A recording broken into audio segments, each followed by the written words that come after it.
Thanks for joining me on the Peace and Parenting podcast. I'm so glad you're here.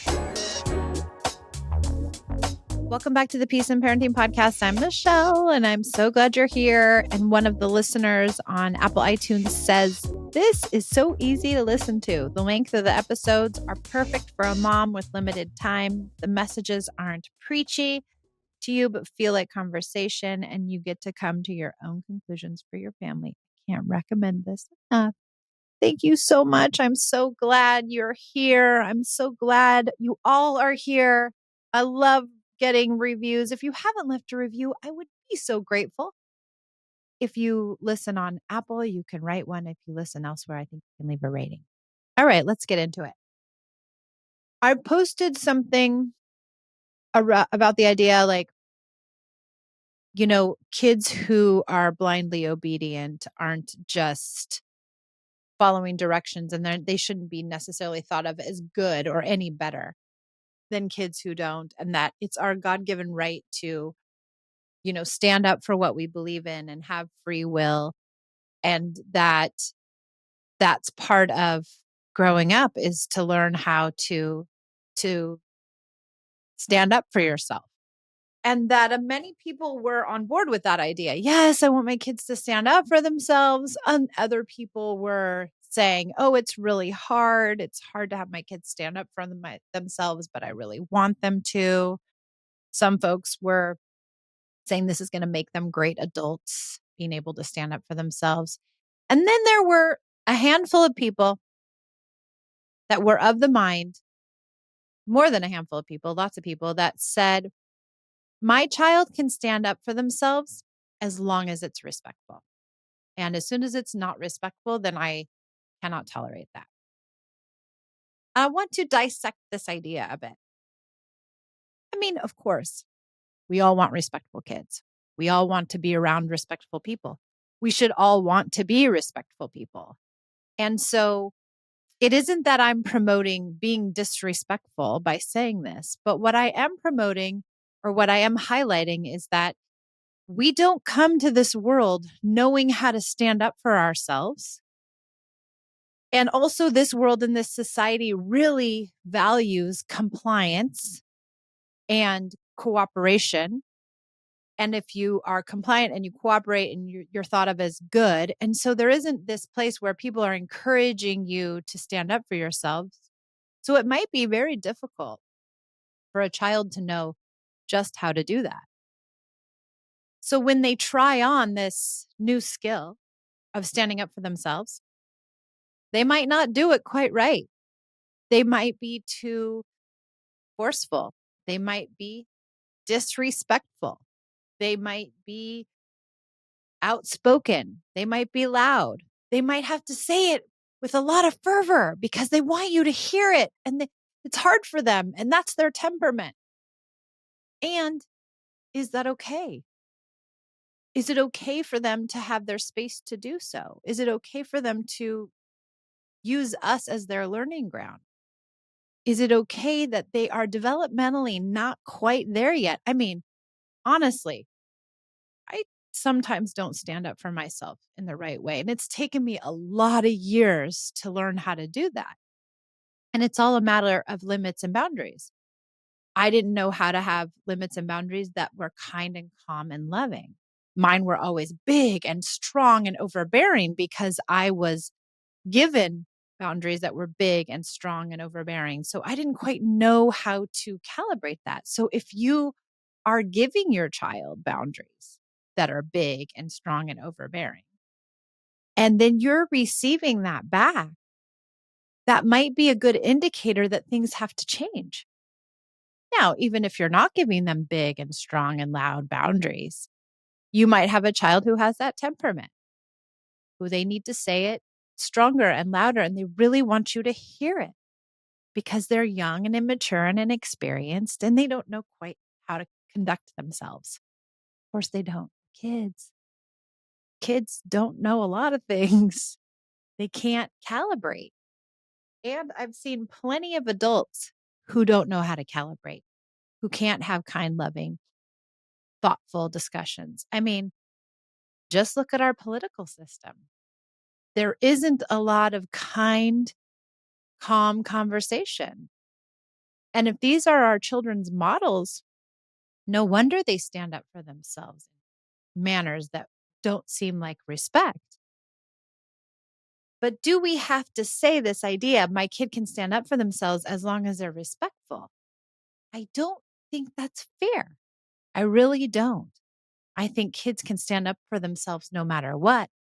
And it is our job to be the learning ground, to be the practice field, to be the safe space for them to stand up for themselves in a way that maybe is hard for us. And can we hold space for that? And can we say, wow, they didn't quite do it right?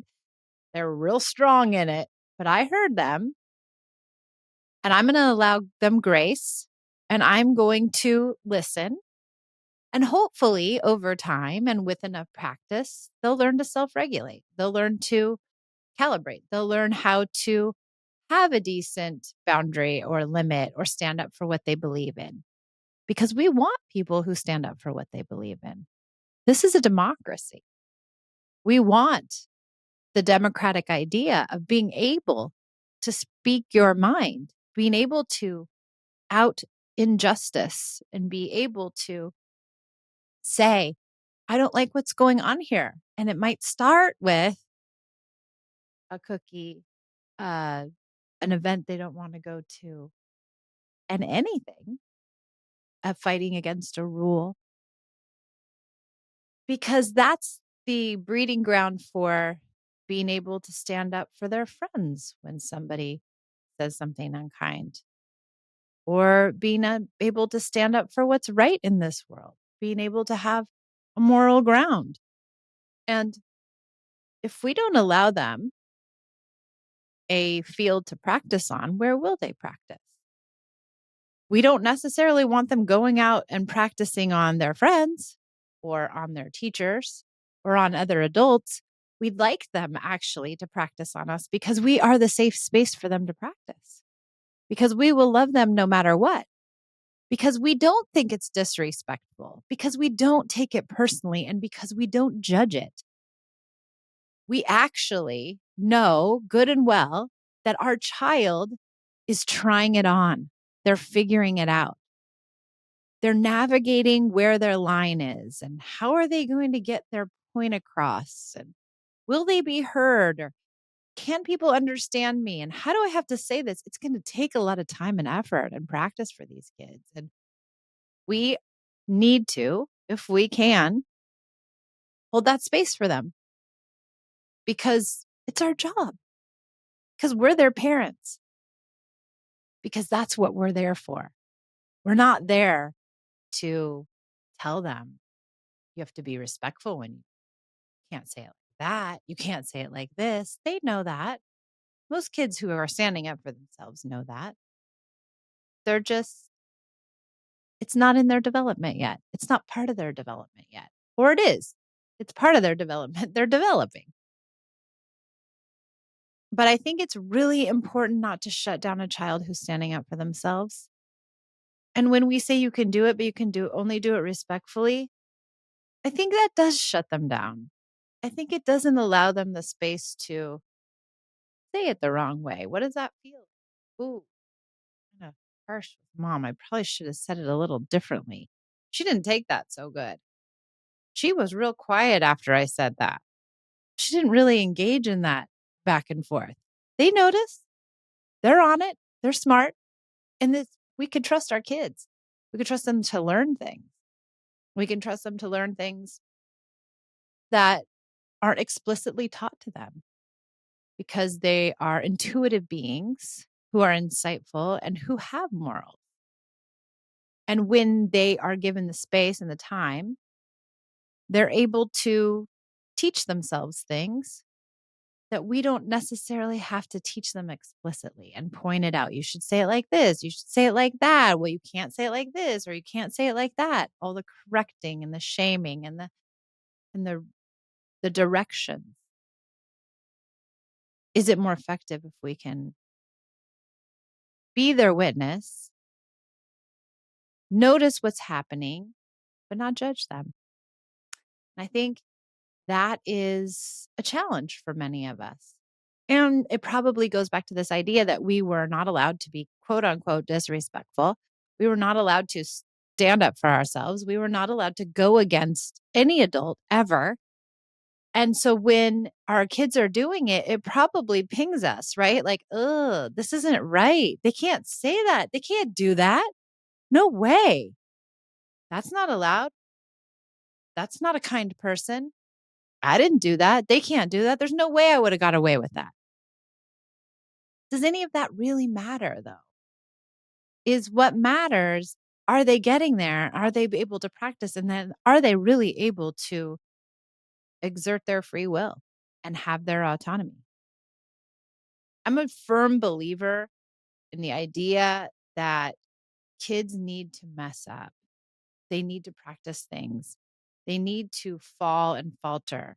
They need to know what that feels like, as opposed to what if you had a child that you just taught them everything, verbatim, that you taught them a lesson. You need to do this and you need to do that and you need to do these things and those things and that thing. And you're constantly teaching them and telling them what to do. And they just got it all and they took it all in and they were the perfect kid and they took the lessons that's weird to me. And it's not the way I want to live my life if I were a child. I would not want my caretakers to just preach and teach to me all day, all the things I needed to do and have this expectation that I was going to internalize them and do them and that I was just going to be this robot. I think it's messier and more nuanced and more involved than that. And I think learning through experience, I know for me personally, I learn so much better through experience. I know my kids do too. I don't know about you all, but when I mess up and it feels bad to me, as opposed to someone making me feel bad, I learn because it's deeper, it's more meaningful, it's internal as opposed to external. So these are my thoughts on my kids can stand up for themselves, except for they need to be respected. I hope that this has given you a new idea around the standing up for yourself and around respect. Thanks for joining me on the Peace and Parenting podcast. I'm so glad you are here. See you next time.